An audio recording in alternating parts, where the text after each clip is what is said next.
Rhonda Swan, thank you so much. I'm very excited to have you on the show. Thank you so much. Thank you so much. I've been excited to bring you onto the show, The Rabbit Hole, as you can probably tell by the name, where entrepreneurs go deep. I want to dig beneath the surface a little bit. You and I know each other very well. We're doing some business projects together. You are my go-to person when it comes to branding, marketing, PR. I ask a lot of questions of you. You are my guru in that space, and for a lot of people, obviously. But a lot of our conversations and the interviews we've done with each other before are very tactical, very business-like. Like, okay, what's step one? What should people do? Which is beautiful, which is wonderful. But what I like to do with this show is just, dig a little bit beneath the surface and see a little bit behind the brand, I guess. Yeah. And figure out a little bit more about the purpose and what drives you and stuff like that. Well, I'm honored to be here. I really appreciate it. And I think that this is a great conversation. We tend to be, should we show up for people? But sometimes that depth of what really goes on isn't always chatted about. So Exactly. I appreciate you creating a space for that. Thank you. So first question. So as I mentioned before, you're my branding, marketing go-to person. You're very well-rounded in that space and you've got a long history in that, and we can touch on that. But what are you known for? What is Rhonda Swan known for? Well, on the business space, I'm known for creating sexy brands and turning them into profit machines. However, I think I'm probably more so known for the person that gets shit done, that takes action, that's not afraid, that's fearless, that's courageous to really go for and hit specific goals. So I've been always literally a chameleon of business because I can foresee what is needed and what's going on. And it's really more of a visionary and why branding for me is just everything. It's like your whole life, right? For me, I look at people and go, I can see the aura of the brand. I can see the future where that brand could go. And it's because I think we all have such a soul inside of us that exudes the energy that turns into a brand that can create and change people's lives. So is that an intuitive thing for you that can tap into? It is, and it's funny because I don't usually, that's not the part of me that I share with people, that the reason why I know what I'm so good at is because I'm really intuitively feeling you and talking about you. And I why do you not share that? It's a really good question. Probably because most of my clients that come to me are rather high level and they're looking for something to get done, a respectful person, and they want to know that I know what I'm talking about. And it kind of makes me think like maybe that's my expectation for them. However, it could be a bit different. And do you think it actually detracts from the core competency that you're trying to portray to them, that you have those depths to you? Do you think it detracts, or what is that? I think that if I were to really talk about, when people talk in the airy-fairy space, I consider myself a spiritual realist. Yes. I get it. It's there. I'm connected to source. I channel intuition. I'm there. However, I don't talk about that. I don't share that. And when I do that, it's almost like I'm judging, because I think in my past, my family is Cherokee Indian. And my great-grandmother was a Cherokee Indian chief. She was like a medicine woman. And she would go, "You are the one. You've got the green eyes. You can change the world with, with your energy in your eyes." And it freaked me out when I was a kid. Like, it really did. Like, we would have like crazy ceremonies. There'd be like people flipping in the, just like literally talking in tongues, and it scared me. So I think, in fact, I don't think, I know, because I'm sharing this publicly, and I know I've put on this. As I grew up, I didn't want to be associated anymore with the dream catchers, the spiritual stuff, the feathers. I wanted to be completely different. And that's when I went so deep into getting my master's degree, my corporate, this is who I'm going to be. And I put this image around what I wanted to be like and what I thought others expected of me. Yeah. However, all that's always been deep inside of me. Yes. Right? Yeah. So, and it's a very similar journey with mine as well. It's only really in the last few years that I've really embraced just sharing, this is who I am and this is what I've done. Very, very similar. But I feel as time goes on, more and more called to me integrating the two parts and having that be normal, right? Not any separation. And this is why I love this conversation, because it's there and it's there for a lot of people. But you're absolutely right. With a lot of people, it's almost like they take it too far. And then they're kind of living in the clouds and then they're not grounded. And then they don't know how to connect that spiritual thing that they've got. They've got something magical maybe to teach people, but they're not grounded in the way that they approach that, right? So where's this middle ground? Where's this middle space where you can be? Well, okay, so it's pretty interesting. I'm a Gemini, right? So I have two sides. Our Unstoppable Family brand was built based on our values and our story. It was like us traveling the world in a bikini, computer on your head, talking about everything, right? And that grew immensely. And I, of course, was one of the forefronts on helping develop that brand story. So then when How long ago was that? Started 12 years ago. Okay. We started the Unstoppable Family brand 12 years ago while we've been traveling.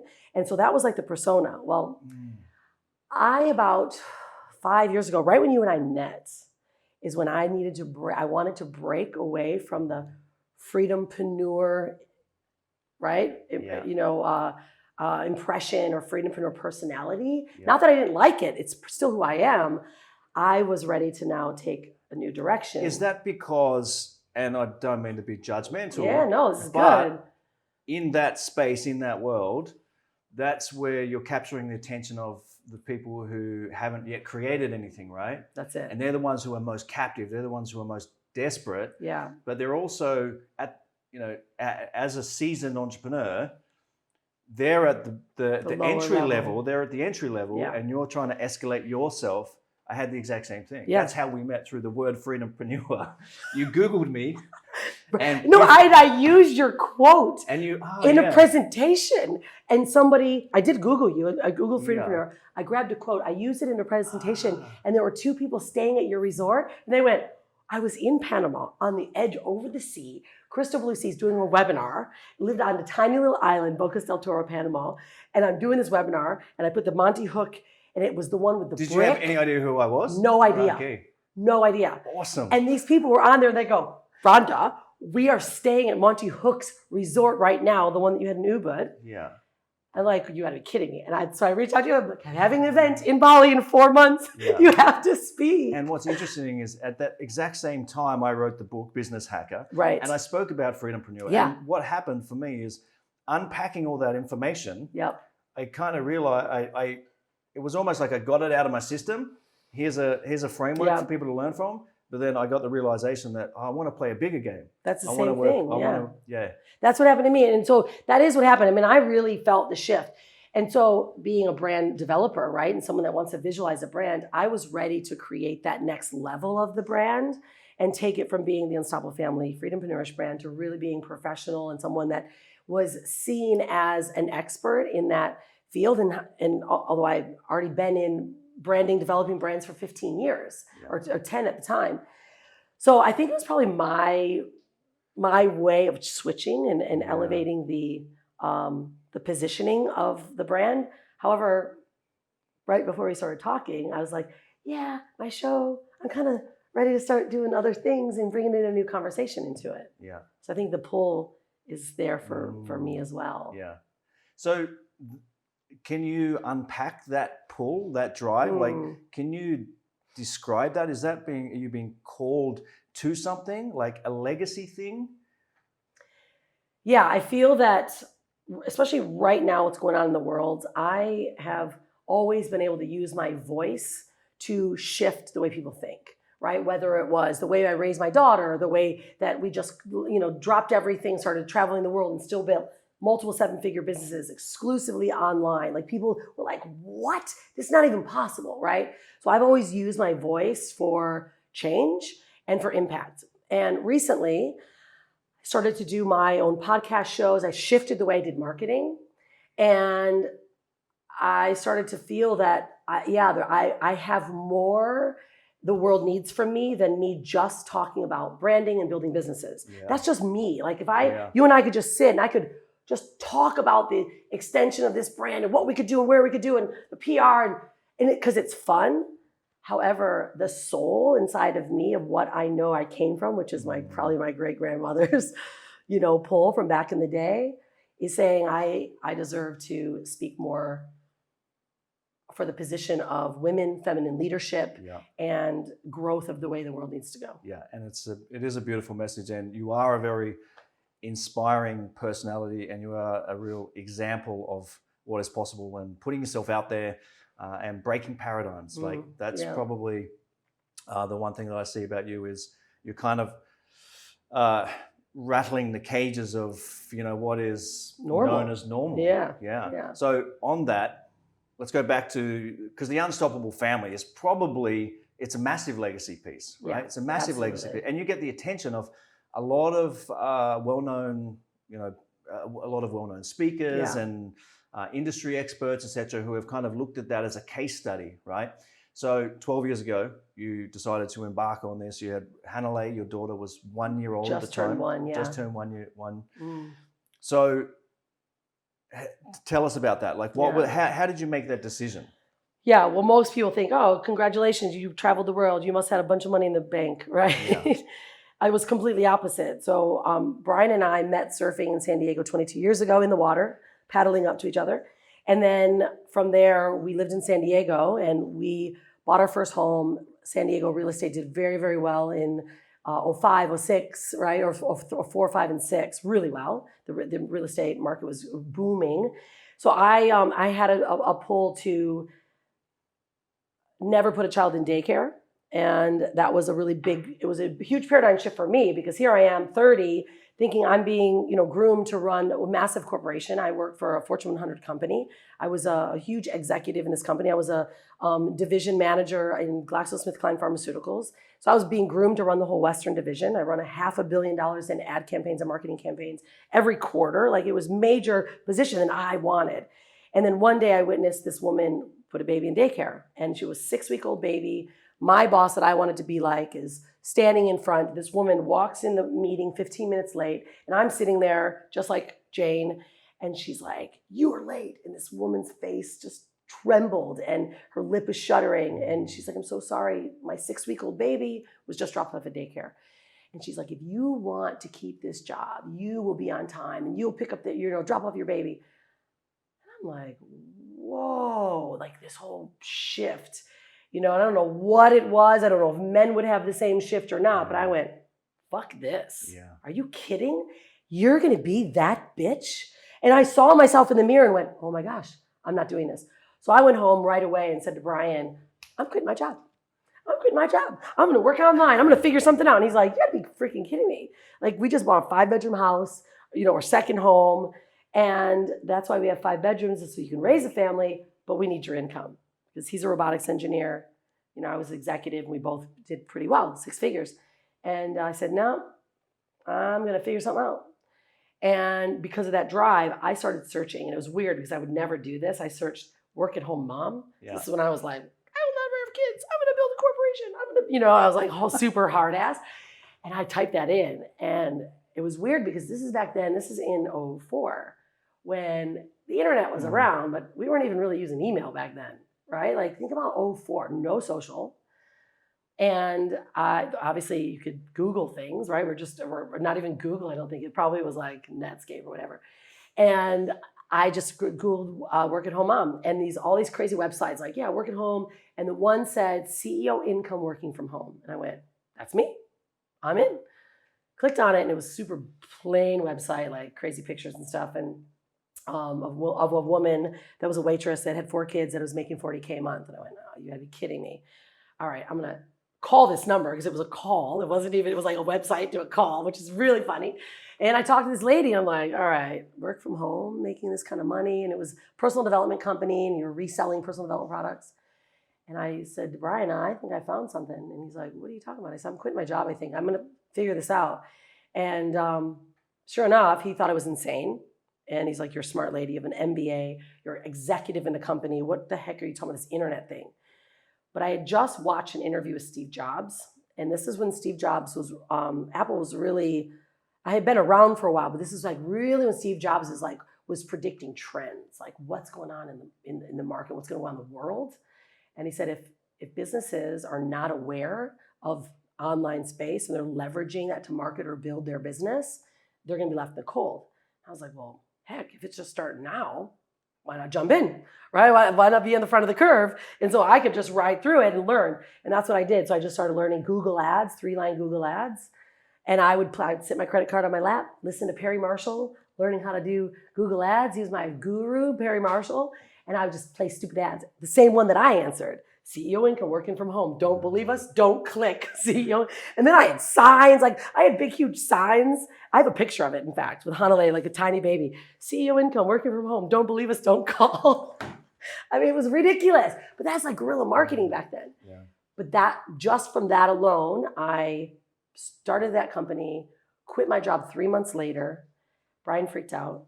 And then about 3 months after that, I made $37K. I told him, I've done it. It's worked.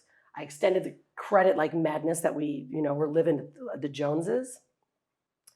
And then I just went for it. But it was tough because he was not in belief at all. So it's hard to go from corporate to calling people on the phone, asking if they're interested in a business opportunity or a way to change their mindset at that time.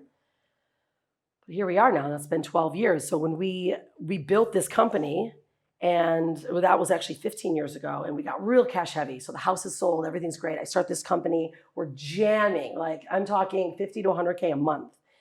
And then we got really cool because we met a friend that said, hey guys, if you got extra cash, I'm doing a big investment deal, golf course development in Flagstaff, Arizona. We're like, yeah, are you kidding? We were making all kinds of money. We're like, woo! So we invested real heavily, and within no less than 24 months, we had invested, thought we were going to, cash out. And instead, we lost everything.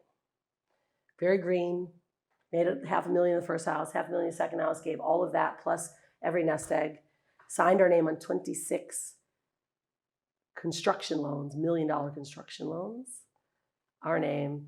And the guy used us, and he sucked all the money out of the construction loans and said, sorry. And the banks are like, knock, knock, swans. Construction loans are up. These are quarter-made homes.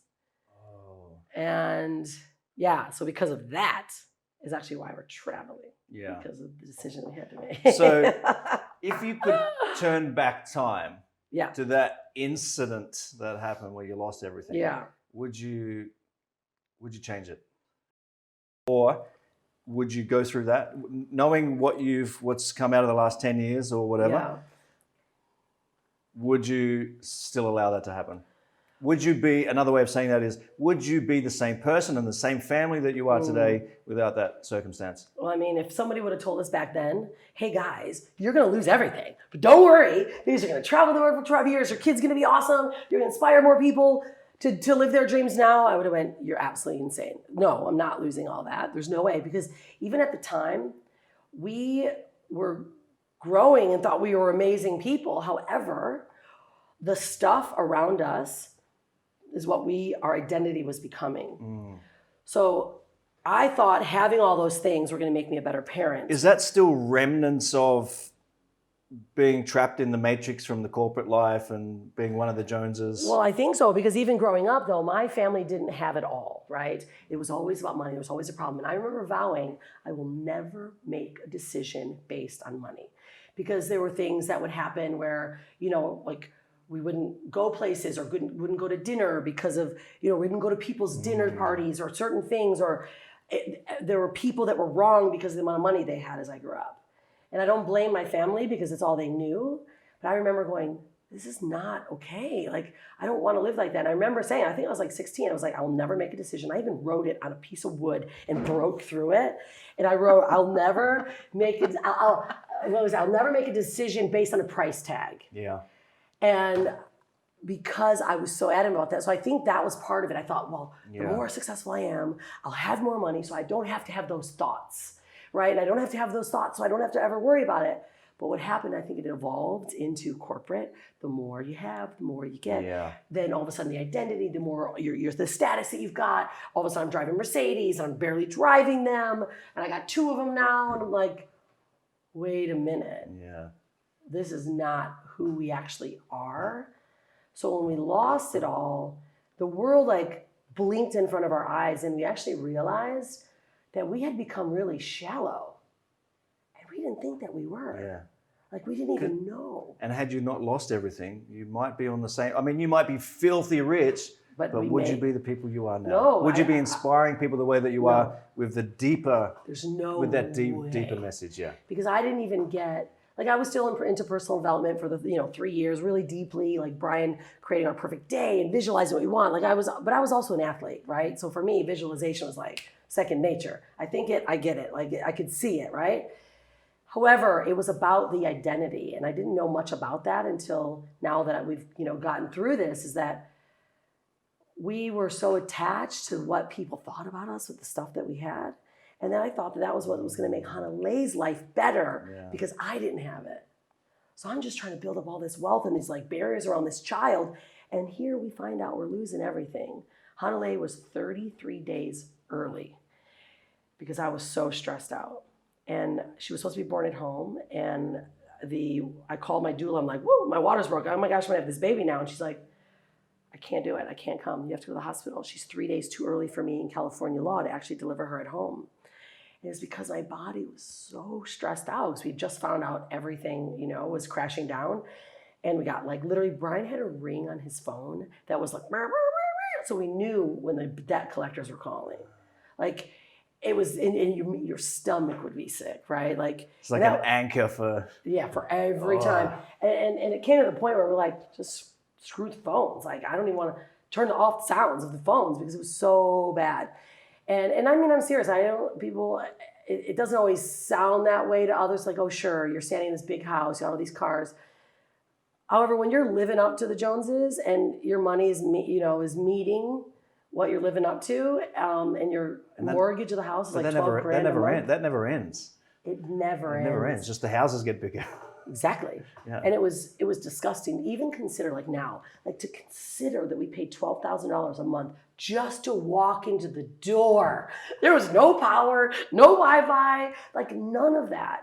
And I look back at it now and I go, how did it even happen? And how did we get to that point? But what happened is here's Hanalei. She's born now. She's in this beautiful room and I had painted beautiful angels and abundance, prosperity, right? It was gorgeous. And I'm holding this tiny baby in this pink fuzzy chair. And I'm like, what am I going to do? Like, I gave you this vow that I would never put you in daycare, and I'm getting ready to go back and get my job. And you're not even 6 weeks old, like that woman was. I'm thinking, oh man, something's got to happen. And I remember that moment going, no, you made a vow. You can make this happen and just live up to it. Because at that point, everyone was going, guys, get a job. Our friends, CFOs, CEOs of huge rip curl, like big companies, right? What's wrong with you? This is a fun game for 3 years, Rhonda. You proved your point. You quit your job. You retired Brian. Let's be smart here. We're going to make a plan for you guys. We're going to get you back on track. We're going to refi this house. We're going to short sell this, do this. And I went, no, I'm not doing it. We're not doing it. And that was a really tough decision. Brian and I both had to go, okay, what are we really all about? And then the book 4 Hour Work Week came out, and Tim Ferriss just gave us that idea just to take a mini vacation, a mini retirement. So we're like, what if we just take 2 years, get our heads straight, travel the world? Like, we're already working online, so I think we can figure it out a little bit. Our brains were a mess at that point. We couldn't sell anything anymore. So we knew we had to create some gaps. But what if we did it? And that's when we both decided on June 5th, 2 days after my birthday, in 2008, that we were going to liquidate everything we had, sell every home, and we had to file bankruptcy. It was the first time that the system actually said, Swans, you are 100% able to write all of this off. We won't charge you a dime because you were frauded. Like, we actually were able to go, we got rid of the home, we got everything we had. All we had left were paintings and things for our wedding. And sadly, and Hanalei's baby stuff, we liquefied it all. I had to have an ego check. I liquidated, put everything, fire sale it on my lawn. And this is in La Jolla. Deepak Chopra drove by our house. Frank Kern drives by our house to go home. And here we are like, woo, you got my glasses, I got my lighting, I got baby strollers, bugaboos, those stupid $1,000 strollers. Like, who does that stuff? It was so stupid. But at the time, we thought that's what we needed to do. So we liquidated it all. We sold $12,872.62 to our name. That's what we had. Like, we had it. We didn't want to put it in the bank because the bank kept stealing money out every time money would go in because they were just, like clearing it for taxes, clearing it. We're like, we got this. So that was in June 5th. From June 5th to November 25th when we left, we got rid of it all, sold the house, walked out the door, gave the dogs away, and got on a plane November 25th, 2008, and have never looked back. It'll be the 12th year. We're starting the 13th year this November. So besides the obvious amazing story. Yeah, like really short answer. No, it's amazing. It's a very inspiring story because there's the obvious courage there. There's the obvious courage of breaking the mold, doing your own thing. But one of the biggest things that I heard there was having the integrity to keep to your own vow. And I think this is a really important message for people because one of the things I think is completely underrated is for people generating success for themselves is self-esteem. But where self-esteem comes from is by you saying you're going to do something and following it through. Yep. That's where self-esteem comes from. Yeah, just and that's where self-belief comes from. Yeah. Because people will say, how do you create success? Oh, just believe in yourself. Well, fucking hello, like no shit. But how? How? And that is like such a beautiful example. Yeah. And that I have to assume has also laid the platform for who your family is now and who Hanalei has bloomed into. Wow. And just for the audience, look into who is Rhonda Swan. She's got her own fashion label. She speaks around the world. She's just turned 13, and she's very inspiring. She's very tapped in, and she's very creative, and that is by virtue of the way that you guys have lived your lives. And I'm going to say it's by you guys holding yourself to those standards, right? Yeah. Because there's massive integrity in that. Yeah. Yeah. I mean, that's the one thing that we really focused on is I didn't even learn about integrity until I was like 30, which is really weird to think because now it's everything about what I do. I remember it's just those little things. You say, yeah, I'll be there, but you don't show up. Or I'll do that, but you just don't do it. Yeah. And so we went to, have you ever heard of Landmark Forum? Yes, I've done Landmark Forum. You have. I've done the Advanced. Same. I've done the Self-Expression Leadership. Right? Yeah. So you know this. That one's a good one because it just kind of slaps you in the face with integrity. Wow. Yeah. I was so pissed at this guy. Life is empty and meaningless. You're a meaning-making machine. I'm like, bullshit. You don't even know me. Like, you don't know me. I was this way. And he's like, you know what? You're full of yourself. And he's like, I bet you don't do half the things that you say you're going to do. And although you've achieved this, achieved that, I'll tell you, I sat there, I was furious, like flaming hot, right? Like, I want to beat this guy's ass. However, he changed my life for the good. And I'll never forget that moment. The big thing that happened, I stood up. So he's, they're nailing you down all the time. I stood up and I wanted to ask a question, right? And he had already broke me down. So I thought, I'm ready for this guy. I'm coming, I got a question. And I really didn't have it well thought out, and I just wanted to say something. And he goes, I have no idea what you're talking about. Did you even think about the outcome that you wanted my answer to be? You just asked me a bunch of open-ended statements. Sit down until you really know what you're asking so you don't waste my time, you don't waste anyone else's time. And I was like, holy shit, this guy does not like me. I was ready to go home. I'm crying, right? And I sat in that space because I made the commitment to stay. I wanted to leave. And then at night, Brian and I had a conversation like, that fucking guy just really showed me up. And he's like, yeah, how are you going to take that? And I was like, you know what? I think he's right. I use my voice just because I'm trying to show other people. It's the mask that you put on to prove yourself to the world. Because that's all I was trying to do as I grew up. I just wanted to prove to my parents that I could do something. Like my mom, my dad left, my mom left him when she was 20, big drug addict. My mom was very, very young. She didn't have her life under control, so I was just trying to help her. Mary's my father, who's amazing stepdad. But I was always trying to prove, because they were always so busy trying to make money. Yeah. Life was hard. I was an only child, and I have 2 more siblings. So all the time, I'm like a top athlete right now. I'm in the women's U.S. softball team. I'm doing great things. I was always trying to prove. And I realized, because of that moment from that guy, that I was always just trying to impress everyone, or be on stage and look at me. So that's how I was getting love. The more I was able to show. And there's no end to that, because that's empty. It's empty, and it becomes part of your personality that you think you need to be for people. Yeah. One of the things not that we're advocating Landmark, but one of the things that I got out of Landmark is I was very, in my 20, I did it, when was that? 12 years ago, and probably around a similar time. And I had just lost my business with a global financial crisis, and I was working for a property company, and I didn't realize it, but I was very cocky, right? Right. I was confident, but I was cocky. And what I realized out of Landmark was that was my strong suit, they call it. And it was the mask that I was putting on. It's like this confidence, and people thought I was arrogant, but I never really saw, or if people told me I was arrogant, I didn't really care, because I was arrogant, right? So, but what I got out of it, besides a relationship back with my father, which was the most important thing out of any of it, was that I got this insight to what that mask is. But I dropped I lost all my confidence, right? I lost all of my confidence. So I couldn't even do any sales anymore. I couldn't talk to women. I had nothing. I was gone. I lost all my ego. So everyone was saying, "Oh, you're so soft and so soft now." But I had nothing, right? Because I dropped all of it. Right.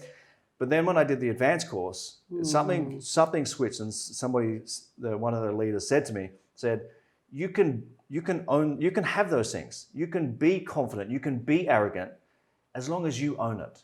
Yeah. As long as it doesn't own you. That's it. And then I probably heard that 1,000 times before, but that time it just dropped in, and from that time, it's I can have that softness. I can have that arrogance when I need to, and I'm like that. People still think I'm arrogant, but I know people still think I'm a big mouth, and I'm like, I am. Yeah.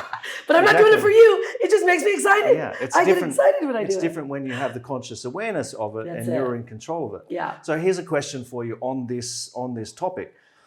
You're known to all the people around you as a massive go-getter. You're seemingly, from the outside looking in, switched on most of the time, right? Is that a fair assumption? Okay. And that's inspiring. Whilst that's inspiring, it's also scary. I also have to, whilst we're talking about this of strong suits and what controls you, how much of that is you being pulled from purpose, right? And how much of that is just remnants of the old ego identity who's trying to prove something to the world? Is that something you've looked at for yourself? Yeah. Do you have a balance of that?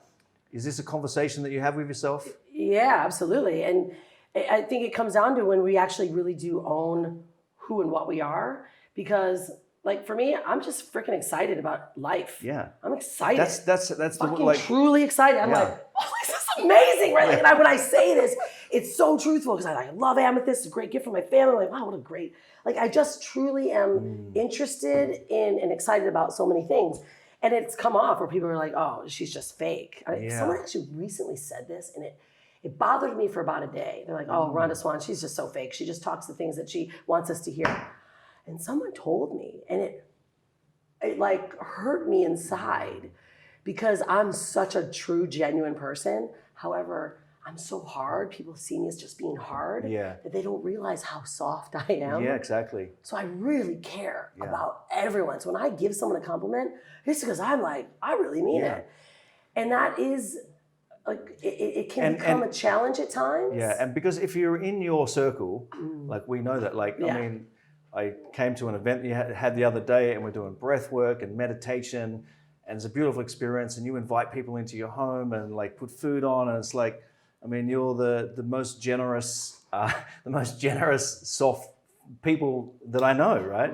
Very, very beautiful people. But yes, probably for those that aren't inside your circle, what they see is probably a hard-assed, all-action, non-stop. And because you've got this background as an athlete, and you know, you still have that embedded in there, I can imagine you get misunderstood, right? A lot. Yeah. Yeah. However, those that really know me and enjoy me, it's fine. And I grew up really having to always see that and wondering why I really couldn't get along with women or girls. It's just because I'm so driven, right? And they just didn't understand it. Until now, obviously, I always say at your 40s, you just kind of get clear. You don't give a fuck what people think about you anymore, right? It's been a lot easier. Yeah. But it's true. It's like but your question was, you know, am I always switched on and do I shift? I am extremely grounded. I've been practicing stoicism, just really seeing how I navigate instead of reacting, how I navigate through situations. And my visual is that I'm in a lion's den and all the lions are always moving. So although my persona and my voice can be quite loud, I'm navigating through situations where I'm not going to wake the lions. It doesn't mean not using my voice. It means using my voice with a calm yet poignant, on purpose communication. And although I get excited, when I focus on what I want to really connect with someone, it's been so different recently, right? Because I'm now able to really go to that space. Whereas I probably didn't have that before, right? I'm just naturally really super excited about stuff. But when I'm by myself, I'm almost like I feel like I'm an introvert because I've spent almost all my days in my office, either looking at things, reading, writing, planning. So I really am not always talking to people. So when I'm on a camera, I'm like, what's up, guys? Because that's kind of like my online persona. Yeah. And, you know, I don't usually go, okay, today doesn't feel good for me. There's nothing wrong with that for people. However, I feel that I have a bit of a mission to help bring people into the space. Like, yeah, I get that way, but fuck it. Okay, fine. Get through it, right? And that's just kind of my hard way of handling things. Yeah.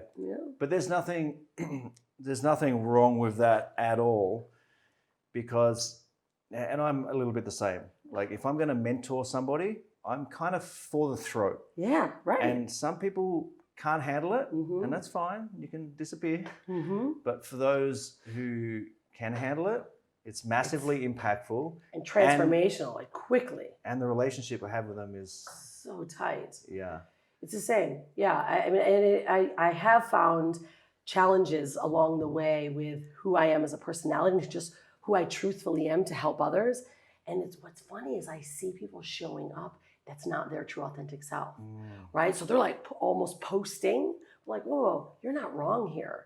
Like, this is okay, but let's tap into where your downfalls are so we can open that and help you be better. Yeah. And the people will show up because they almost want to impress you, but that's not what I'm there for them for, right? I'm a mirror for someone to see really who they are for themselves. And that's really been part of my zone of genius, though, is seeing such greatness in people and keep pulling it from them. So and it scares them. Yeah. So is that gift that you have in seeing that that thing in other people, like what is stopping people from stepping into their greatness or seeing themselves in that light where, you know, is it all self-love? Like, I mean, what is it? You know, I think it's that people are believing the bullshit that they've been told all their life. And they're always, it's this, I didn't even know what the name of it was, but it's imposter syndrome, right? Where you're doing really well, but then you all of a sudden go, no, I'm not good enough, or why should I be that one? I can't do that. And all of a sudden they start second guessing themselves constantly. And then they never do the thing that they're supposed to do. So now you're in a pattern. You go from, yes, I believe in myself, I'm doing the things, I've got integrity, I'm doing it. And then all of a sudden you achieve too much. And then all those eyeballs that are watching you, see, they're no longer going, yeah, you can do it. They're now going, oh, you think you're better than me. You think you can do but more than me. And so you're seeing them as not now your cheerleader, because most people do stop becoming your cheerleader when you're doing quite well, and it's quite unfortunate. And so instead of going, I see what you're doing, listen but be skeptical, like it says in the 5 agreements, that there's always a story behind the way people treat you, and they'll stay on that path. And so people get this imposter syndrome, and they start becoming more small, or they stay inside. Yeah. Here's an interesting insight that I share with people is that, and you're probably the same, I rub shoulders with, some pretty high level people doing, hundreds of millions of dollars, even billions of dollars in business. I've never met a single person, not a single person at any level, who has their shit figured out. Yeah, exactly. Right? Every one of us has these probably daily conversations with ourselves about, am I doing the right thing? Am I on purpose? Yeah, is this going to work? Like, are people going to care about this podcast? Like, the only difference is that the scale is different. Yeah. The scale changes, but the conversations are still there. And, the practices that I include in my life, or you include in your life, are supportive of just navigating that. Yeah. But to try to, people think that there's a place to get to. Like, I'm going to do some personal development and I'm going to arrive somewhere. Yeah. There's no place to arrive to. And when people can realize that it's just a never-ending journey of navigating, well, you can find some peace in that, because there's nothing to make yourself wrong about. Right. If there's always going to be something to figure out. Well, and I think the difference is that our level of threshold on how we handle circumstances and situation just gets a lot smaller, right? So people think, oh, you can handle everything. You can get through that. You're unstoppable. You lost everything. You've done it again. And it's like, yeah, but it wasn't easy in the beginning. However, every time it kept happening, because things will keep happening, life isn't always just sunshine and roses. And I think that's what happens. People look from the outside and they're like, oh, you guys got it all together. Stable family, everything's working out for you. Yeah. You're so on purpose, Monty. You found your purpose. Yeah, right? Like, well, actually, no. Every single day, I'm like, still figuring it out. I still do this? Is this right? Like, am I doing the right thing? And right, and so it just gets, the doubt gets smaller, the voice gets more quiet, and allows you just to keep pushing through. And then it just goes away because you're like, I'm not doing that anymore. But the next comes up, and I think that's where people get confused when they see someone at a higher scale than them. I can't be like that because I'm not quite there yet. However, they're already there. Yeah. They're already actualized. I don't know who's the quote. Is it Jim Carrey? And he's got that quote about, I wish everybody could, feel like being rich and famous to realize that that's not the answer. That's not the answer. Like you see with famous people all the time, like they implode, and like nobody's got their shit figured out. Yeah. And the thing about purpose, and what I say about purpose, is because people are so desperate to find their purpose, because it's such a prevalent conversation now, especially with emerging entrepreneurs. It's like, live your purpose, find your purpose, monetize your passion, monetize your purpose, all this kind of thing. But your purpose is fleeting. It's changing. Yeah. It's changing all the time. And people are so desperate to articulate what their purpose is that it becomes, they start looking in all the wrong places. And I think the way I explain it is, bring purpose to what you are doing. Like, maybe there is a higher meaning. There is a higher calling for you, but don't be so desperate to find that. The way to channel into that is to bring purpose to what you are doing in every moment, and that will bring you closer to that. I'm with you on that one, because I think most people are always seeking, and that's why, like, in my work with development of brands, I'm like, well, do you love what you're doing right now? Should we really brand this? Is this really what it is?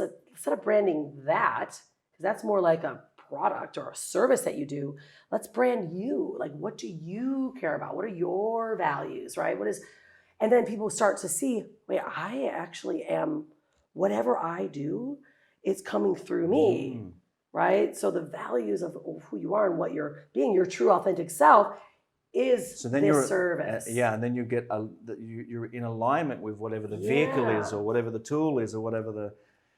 So we're getting a more quality, and we're seeing it more often as well. We're getting a higher quality service, or higher quality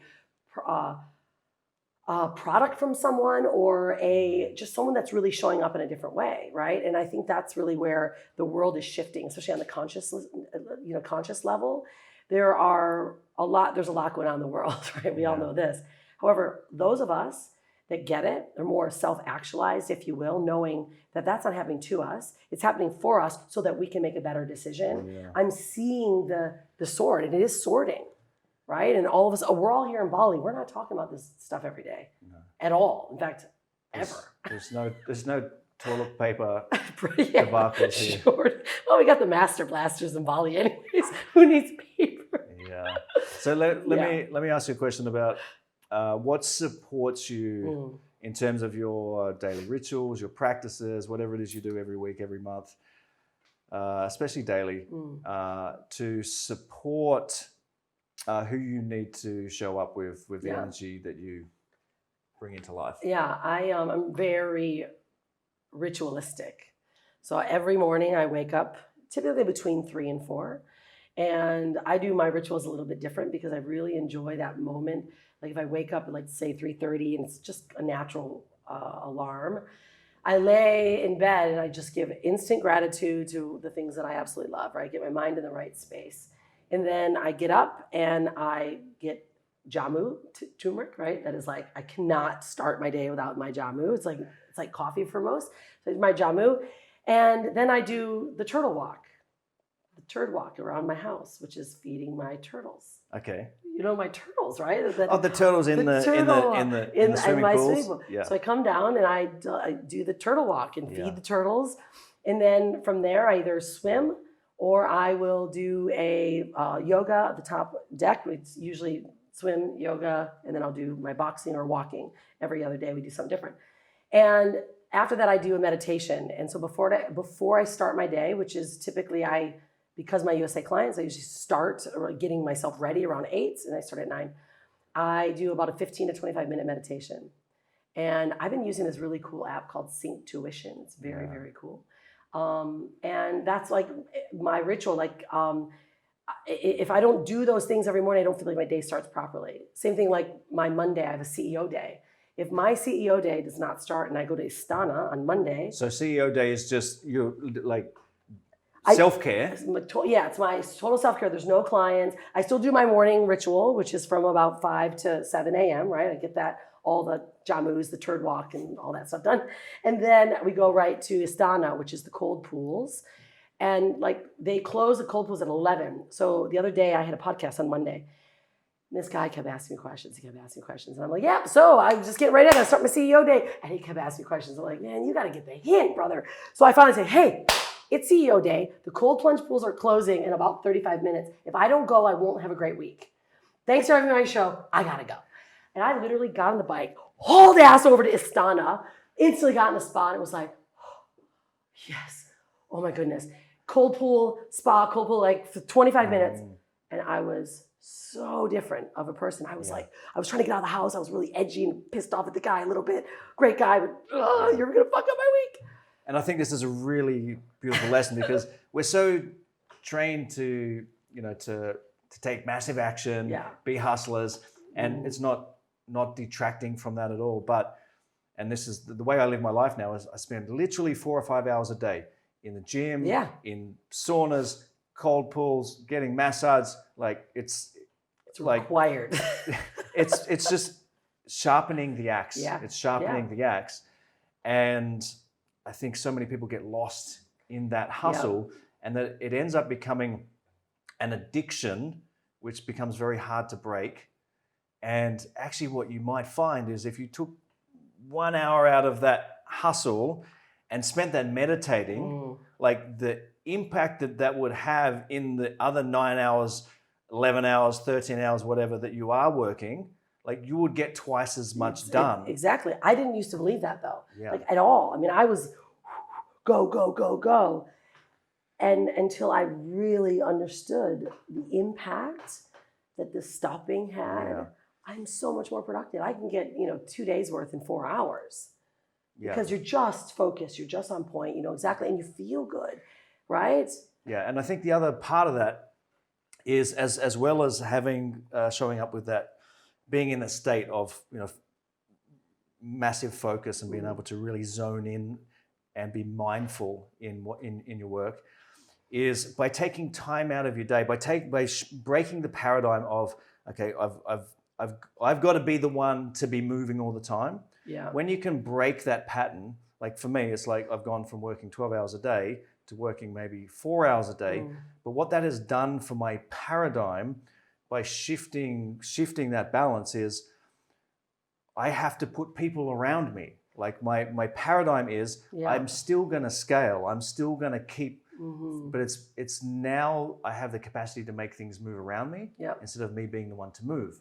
And the way to tap into that is that self-care. It's those practices. And like you said, having the integrity to hold yourself to do those things. There's no point saying I'm going to meditate every day and not doing it, because it will massively, it will change everything. Well, it's the promises that you give yourself. This is where self-belief comes from. If you promise I'm going to lose weight, you promise I'm going to do this, but you keep not doing it, then you're going to go, I'm doing this, I'm so excited about it. No, you're not, because you didn't do that before. That's where belief comes from. And I think that's where people don't realize it's all these stories that they keep telling themselves that they're going to do and they break. Then when they're finally excited about something, their subconscious internally says, you're never going to do it. Exactly. You never did it before.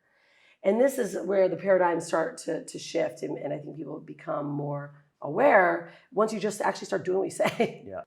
Rhonda, this has been awesome, very insightful to get into your world a little bit. And I think people are going to get a lot of value in understanding the depths of you and what brings you to life, because there's a lot there that people can take away. I have one last question. Well, before I get into the question, I just want to acknowledge you for showing up in the world the way that you do, inspiring so many people, and being an example for especially that integrity piece. And I think your legacy is you're definitely going to have a legacy around this unstoppable family, because who Hanalei is becoming is, you know, like it. I have so much belief in the world, what's possible for the future, if the next generation are like Hanalei. Yeah. Right. So I acknowledge you for that.